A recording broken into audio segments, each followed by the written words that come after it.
안녕하셨습니까? 네, 우리 즐거운 안식일입니다. 네, 우리 하나님께 희망을 겁시다.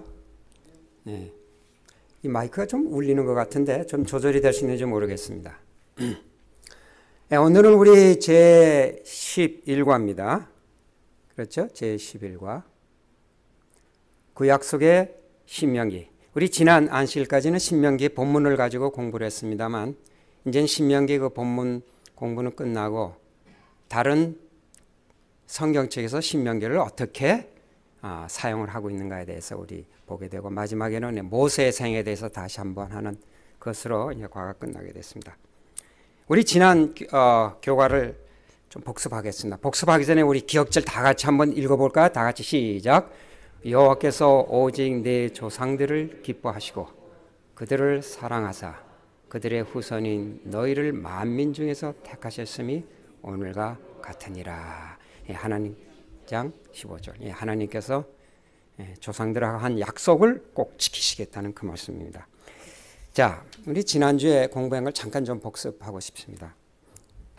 여러분, 미국에서 그 총기 사건이 자꾸 나요. 얼마 전에도 우리 고등학생이 미시간주에서 총기 사건으로 한 3명이 죽고 8명이 다치는 이런 일이 있을 때마다 이 금년에 250건인가 60건인가 사건이 있었어요.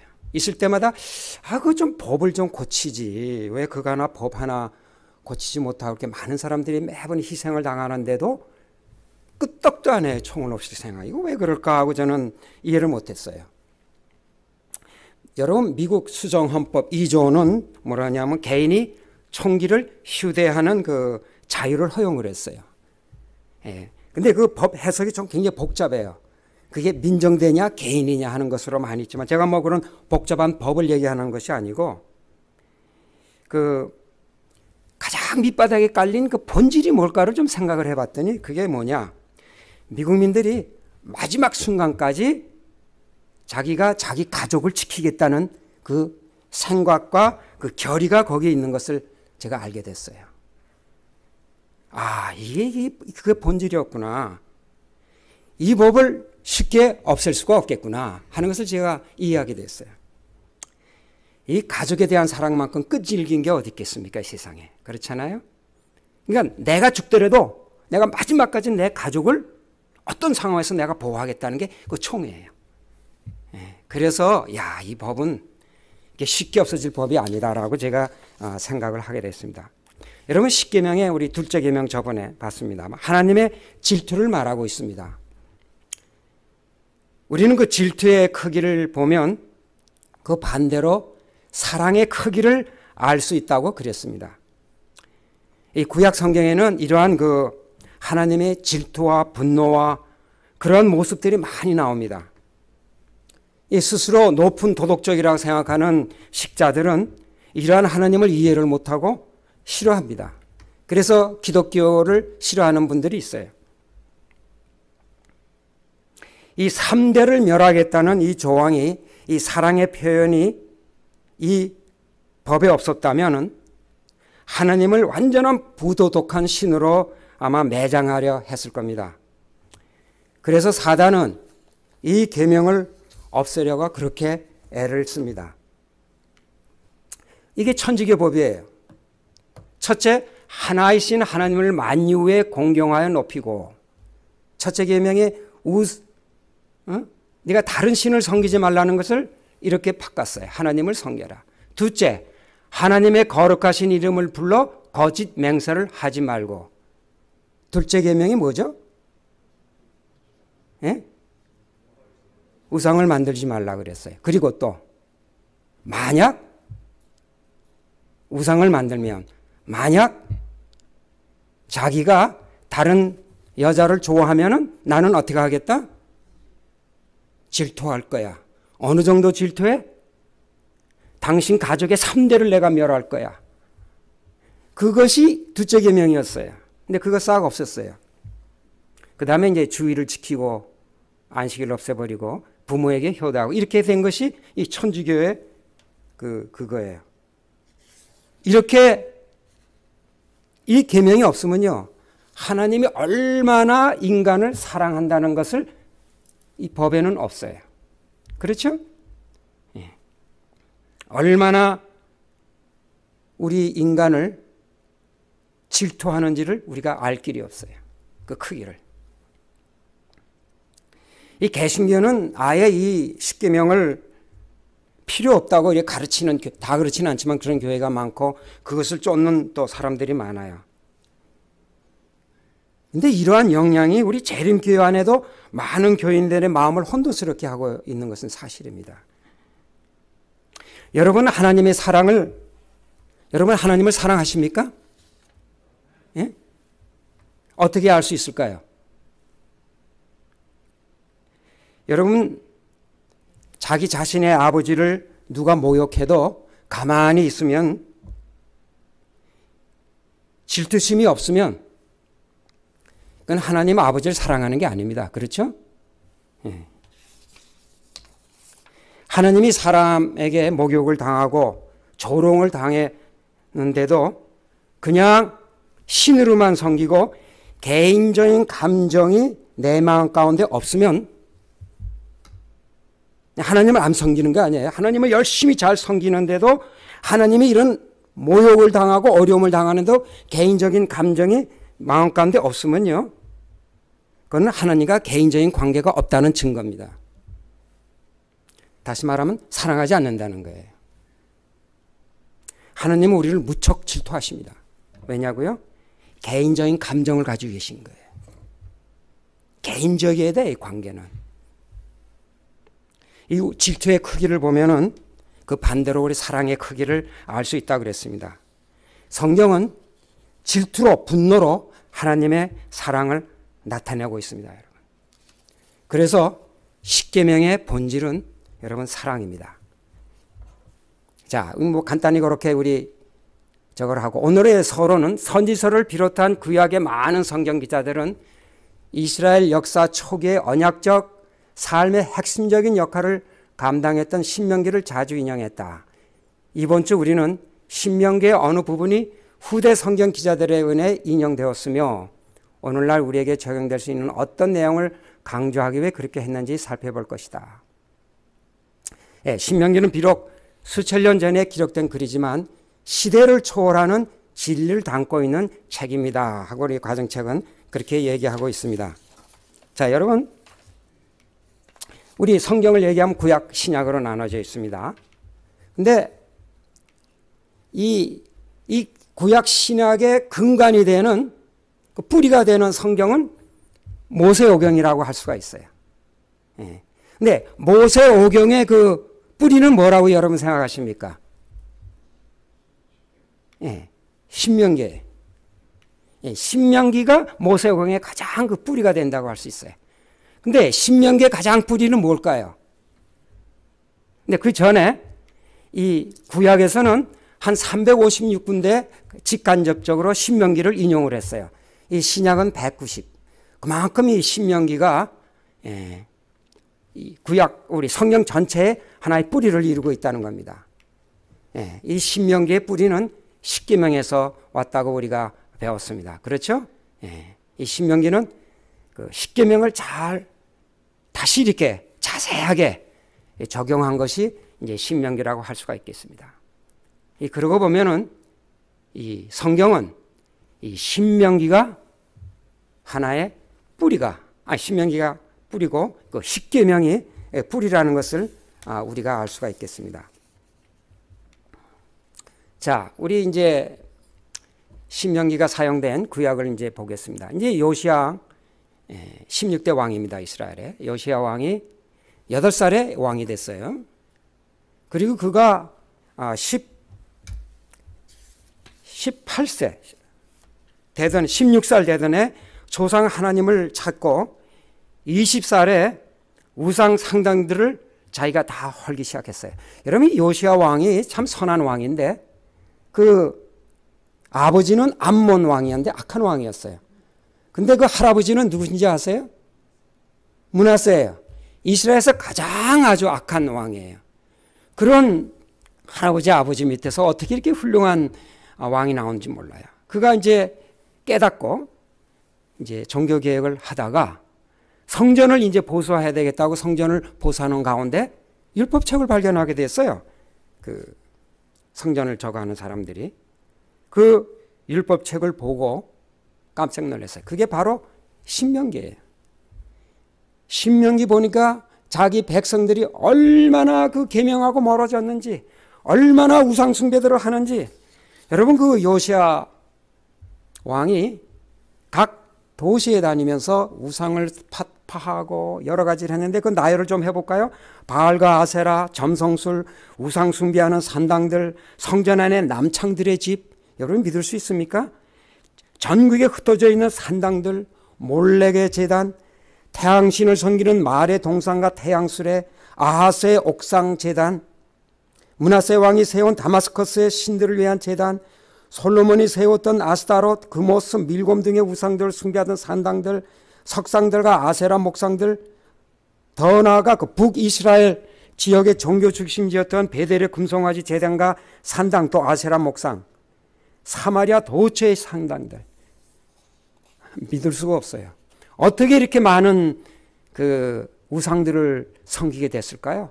그렇게 모세가 당부하고 당부했는데도, 우리가 하나님의 말씀에 율법에 우리가 관심을 두지 않으면요, 이렇게 돼요. 우리 스스로는 가만히 있으면 어떻게 돼요? 저절로 우상 숭배 속에 이렇게 갇히게 돼요.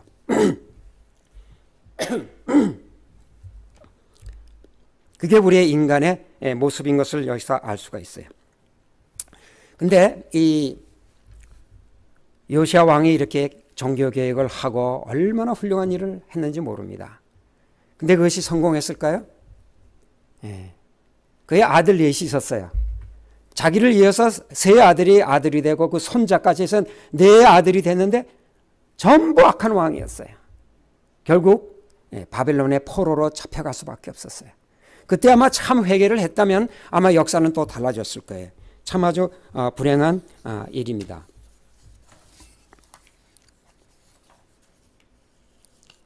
자, 그 다음에 이제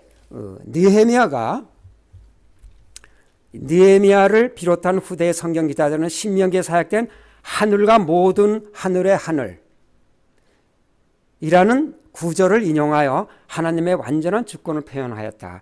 이게 하나의 그 성경을 연구할 때 그 문학적인 방법으로 이제 연구하는 이제 방법을 여기에 이제 저자가 도입한 것 같습니다. 그러니까 그 신명기에서 쓴 어떤 특별한 그 단어들이 있어요. 그것이 다른 성경에도 어떻게 쓰였나를 보게 되면은 신명기가 어떻게 사람들에게 읽혀졌나를 알 수 있는 거예요. 이제 열왕기상 8장 20절에 보면 하늘과 하늘들의 하늘이라도라는 그 신명기에 있는 그 말씀을 그대로 사용을 했어요. 그 다음에 느헤미야 9장 6절에 보면 오직 주는 여호와시라 하늘과 하늘들의 하늘. 분명히 이거는 신명기에 있는 말씀을 이용한 거 확실하죠? 이걸 보면은 신명기가 온 그 많은 선지자들에 의해서 사용됐다는 걸 알 수 있어요. 그러면 시편에도 이렇게 얘기해서 하늘의 하늘도 찬양하며 하늘 위에 있는 물들도 찬양할지어다. 이렇게 해서 신명기가 많은 구약 선지자들에 의해서 사용됐다는 것을 우리가 알 수가 있습니다.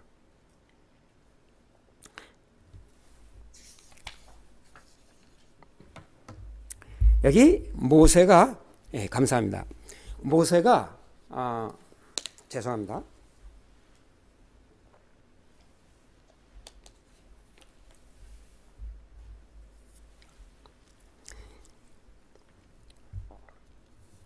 모세가 이 하늘과 하늘들의 하늘이라는 그 말을 어떻게 꺼내낼 수 있었을까요, 여러분? 한번 좀 상상을 해봅시다. 저는 이 모세가 그 높은 높아져 계신 하나님의 보좌의 계시로 본 것 같아요. 그 하나님의 그 온 우주를 관리하고 하는 그 우주의 모습을 표시한 게 이렇다고 생각이 돼요. 여러분, 이 거룩이라는 단어가 형이상학적인 단어죠, 그죠? 근데 저는 이 하늘나라에 올라가게 되면은 이 거룩이라는 것이 우리 눈에 볼 수 있는 단어라고 생각이 돼요. 우리가 초록색을 보면은 그 초록색이라고 나뭇잎을 보면 색깔이 초록이라는 걸 알듯이 하늘나라에 가게 되면 거룩이라는 것이 우리의 눈에 보인다고 생각이 돼요. 이건 제 그냥 상상이에요. 어디 있는 거 아닙니다. 이거 왜 그러냐면 힌트를 얻게 되냐면은 이제 요한이 계시록을 보면서 유리 바닷가 같다고 그런 말씀을 했죠. 근데 요한이 뭐라 그랬냐면 하늘나라에는 바다가 없다 그랬어요. 그건 바다가 아니에요. 그건 뭘까? 저는요, 하나님의 그 거룩한 모습을 그것이 바로 유리 바닷가같이 보였다고 저는 그렇게 생각이 돼요. 왜냐하면 그 거룩이라는 것은 너무나 깨끗하고 투명하고 너무나 높기 때문에 표현할 수가 없어요. 그런데 그 거룩한 모습이, 그 거룩한 모양이 나타날까요? 하나님의 옆에? 그 거룩의 모습이 가득 나타날 거예요. 그 나타난 모습을 겨우 표시한 게 뭐냐면 유리 바닷가 같다는 표현을 한 것 같아요. 이게 제 그냥 상상입니다. 그래서 모세도 하늘의 보좌의 모습을 보면서 하늘과 하늘들의 하늘이라고 표현하지 않았을까 이렇게 생각이 됩니다.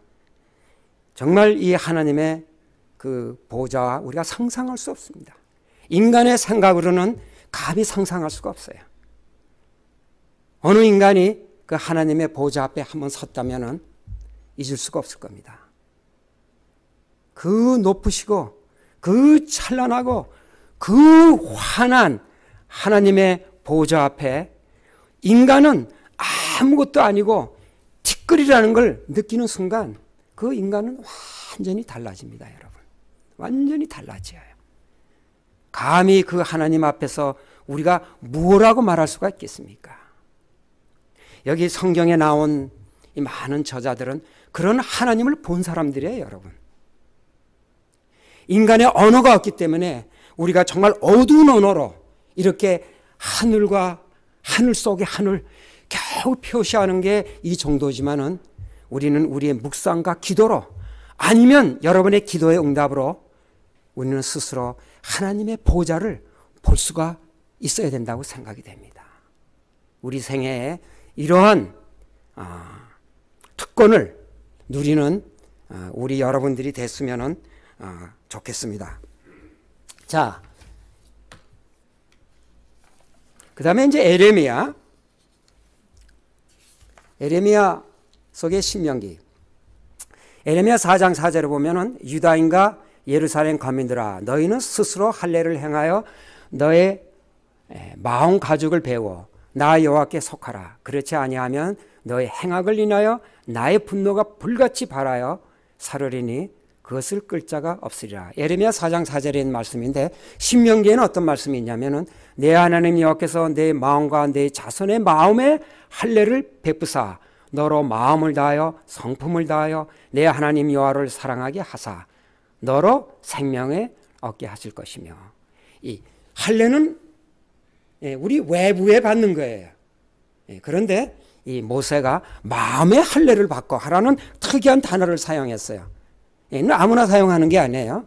그것을 다른 선지자가 마음에 스스로 할례를 행하라 그랬어요. 그래서 그걸 보면 분명히 이 신명기를 그 에레미야 선지자가 많이 사용하고 그 사상을 도입했다는 것을 우리가 여기서 알 수가 있어요. 여러분 여기 이 말씀을 좀 잠깐 우리 좀 보고 지나갑시다. 여러분 여호와를 사랑하되 어떻게 사랑하라 했어요? 아주 여러 번 나오는 말씀입니다. 우리 이 말씀 한번 다 같이 한번 읽어봅시다. 너로 마음을 다하여 시작. 너로 마음을 다하며 성품을 다하며 내 하나님 여호와를 사랑하라. 너로 생명을 얻게 하실 것이라. 사랑하되 어떻게 사랑하라고요? 마음을 다하고 뜻을 다하고 성품을 다하고. 여러분 이거 어떻게 사랑하지 이렇게 됩니까? 여러분 이렇게 사랑해 본 적이 있어요? 있어요 없어요? 여러분들 다 있어요. 우리 신지숙 씨 손자 그렇게 사랑 안 해요? 하죠? 아니라고 이러다가 아니라고 그럴 땐 자기 남편 생각하고 한 것 같아요. 근데 손자라고 하니까 그냥 끄떡끄떡 그래요. 달라요. 남편하고요 손자 사랑하는 틀려요. 자, 여러분 손자 생각하면서 마음을 다하며 그렇게 해요? 뜻을 다하며 그렇게 해요? 그 다음에 성품을 다하여 사랑해요. 인간도 할 수가 있어요. 왜 그렇게 하죠? 왜 그렇게 해요? 집사님 대답 좀 해요. 그렇게 웃지만 마시고. 왜 그렇게 손자를 그렇게 사랑을 해요? 예? 자기가 나서 그래요. 자기 새끼라고 그래요. 아무리 사랑한다 그래도 신주식 씨가 우리 밑에 손자 그렇게 사랑 안 해요. 그건 왜 그래? 단지 이유 없어요. 자기가 낳기 때문에 그래요. 여러분 이게 비결이에요. 이게 비결이에요. 그러니까 하나님이 우리를 마음을 다하고 뜻을 다하여 정성을 다해서 하나님 우리 사랑한다는 얘기는 뭐예요? 하나님이 나를 낳았다는 증거예요. 그러니까 하나님이 우리 보고 그렇게 사랑하는 얘기는 뭐예요? 너와 나랑 혈연관계라는 얘기예요. 우리 인간이나 하나님을 사랑하는 방법은 이거예요, 여러분. 그걸 깨달는 것을 뭐냐 그러면 마음의 할례를 받았다는 거예요. 어떻게 해서 우리가 이걸 깨달을 수 있을까요? 요새 우리 공부하지만 성령이 이것을 해준다고 로마 8장 16절에 그랬어요. 성령이 너희로 하여금 하나님의 자녀됨을 증거하게 해준다 그랬어요. 그러니까 그 말하고 비교해 보면 마음의 할례를 받아서 너희가 하나님을 이렇게 사랑하는 얘기는 뭐예요? 할례를 받으라는 얘기는 성령을 통해서 우리가 이걸 깨달으라 이게. 내가 하나님의 아들이라는 거. 그러면 우리가 하나님을 그렇게 사랑할 수가 있어요. 그래서 개인적인 관계가 맺어지면 뭐예요? 누가 하나님을 모욕하면 내가 분노가 일어나요. 하나님은 6일 동안 스톤지를 창조했다 그러는데 진화론을 막 주장해도 뭐 그런가 보다. 그래도 아무 감정이 없으면요. 하나님이 사랑하는 거 아니에요. 질투할 줄 알아야 돼요, 여러분. 질투심이 없으면요. 사랑하는 게 아니에요. 그래서 하나님은 우리를 질투하신다고 말해요. 왜? 사랑하기 때문에. 여호와께서 우리에게 구하시는 것. 자, 이스라엘아, 하나님 여호와께서 내게 요구하는 것이 무엇이냐? 예, 여기 시간이 없기 때문에 그냥 빨리 넘어가겠습니다. 이거는 하나님께서 우리에게 변론을 하시자는 거예요. 이 미가에 보면은 너희 산들과 땅의 견고한 지대들아, 너는 여호와의 쟁변을 들으라. 하나님께서는 우리에게 이런 것을 하실 때 우리랑 대화하시기를 원하십니다. 예. 자, 우리 다니엘 거만 이제 보겠습니다. 이 다니엘 9장에 아주 유명한 기도가 있어요. 제가 읽겠습니다. 모세 율법에 기록된 대로 이 모든 재앙이 이미 우리에게 임하셨사오나 우리는 우리의 죄악을 떠나고 우리 진리를 깨닫도록 우리 하나님 여호와의 은총을 간구치 아니하였나이다. 이러므로 여호와께서 이 재앙을 간직하여 두셨다가 우리에게 임하게 하셨사오니 우리의 하나님 여호와는 행하시는 모든 일이 공의로우시나 우리가 그 목소리를 청종치 아니하셨습니다. 다니엘이 기도하면서 신명기를 보다가 보니까 이스라엘 백성이 이렇게 망하고 또 망해서 남의 나라의 포로로 망신당하고 크게 돼서 다른 나라의 모범이 되는 날인 줄 알았는데 이렇게 된 것을 보고 뭐예요? 회개하는 거예요. 정말 우리가 하나님을 떠났나이다. 그래서 우리가 이 모양 이 꼴이 된 거 당연합니다. 죄를 회개하니 용서하여 주십시오 하고 하나님께 자복한 겁니다. 자복을 하는 장면에. 그런데 이 신명기에 이 글을 다니엘이 보고 소망을 갖게 됐어요. 뭐냐면 그러나 내가 거기서 내 하나님 여호와를 구하게 되리니 만일 마음을 다하고 성품을 다하여 그를 구하면 만나리라. 예. 벌써 이 신명기에 다 너희들이 나를 떠날 줄 알고 벌써 예언을 하셨어요. 이 모든 일이 내게 임하여 네가 환난을 당하다가 포로로 잡혔다가 끝날에 내가 내 하나님 여호와께로 돌아와서 그 말씀을 청정하리니. 여러분 다니엘이 이 글을 읽고 얼마나 놀랬겠어요? 아주 소름이 끼쳤을 거예요. 벌써 이렇게 될 줄 하나님 벌써 오래전에 알고 더 벌써 다 말씀을 주셨어요. 근데 이 말씀을 읽고 다니엘은 어떻게 생각해서 소망이 생긴 거예요. 31절에 내 하나님 여호와는 자비하신 하나님이시라. 그가 너를 버리지 아니하시며, 이거예요. 버리지 않겠다는 거예요. 너를 멸하지 아니하시며 내 열조에게 맹세하신 언약을 잊지 아니하시리라. 예, 여기에 매달렸어요, 다니엘이. 하나님께서는 우리를 질투하사 비록 우리에게 환난을 줘서 포로로 잡혀가게 했지만 그것이 끝이 아니다. 왜? 질투라는 게 질투로 끝나면은 이건 질투가 아니에요. 질투하는 건 왜예요? 사랑하기 때문에 질투하는 거예요. 그렇게 해서 벌을 줘서 어떻게 하기를? 돌아오기를 바라서 질투한 거예요. 그러니까 이것이 사랑인 거예요. 바로 그것이 장면이 일어나고 있는 것을 우리가 보고 있어요. 그러니까 다니엘이 이걸 보고 얼마나 놀랐겠어요. 기도하기로 작정하고 문을 열고 기도하기 시작했어요. 여러분, 이런 기도하는데 사단이 방해하기 시작했어요. 어떻게 하려 했어요? 죽여버리려고 그랬어요. 그래서 사자굴에 집어였어요. 그러면 자기 목숨을 내놓고 다니엘은 기도를 했어요.